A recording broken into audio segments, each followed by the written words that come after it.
স্বাভাবিকভাবে আমরা নামাজে আসছি, আমাদেরকে রুহুল আমিনের সন্ত্রাসীরা আওয়ামী লীগের গোপালগঞ্জ থেকে মাদ্রাসা থেকে লোকজন নিয়ে এসে আপনারা দেখেন মসজিদের ভিতরে ভাঙচুর করছে, মসজিদের ভিতরে ভাঙচুর করছে।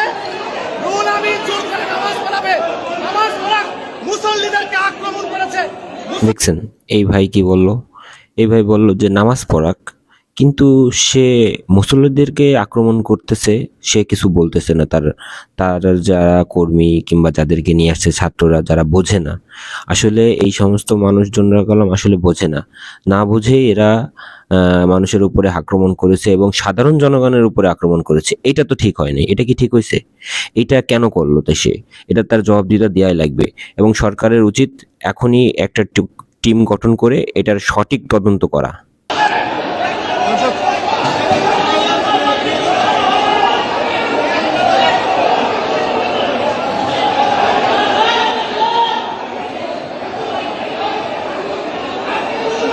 দর্শক সরাসরি যুক্ত রয়েছে বাইতুল মোকাররম মসজিদে। আসলে এখানে হামলা হচ্ছে সাধারণ মুসল্লিদের সাথে।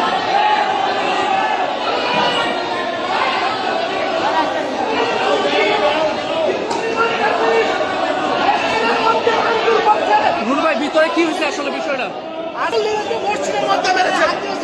আমরা ঢাকাবাসীকে অনুরোধ করবো, ঢাকাবাসী আজকে আমাদেরকে হামলা করেছে।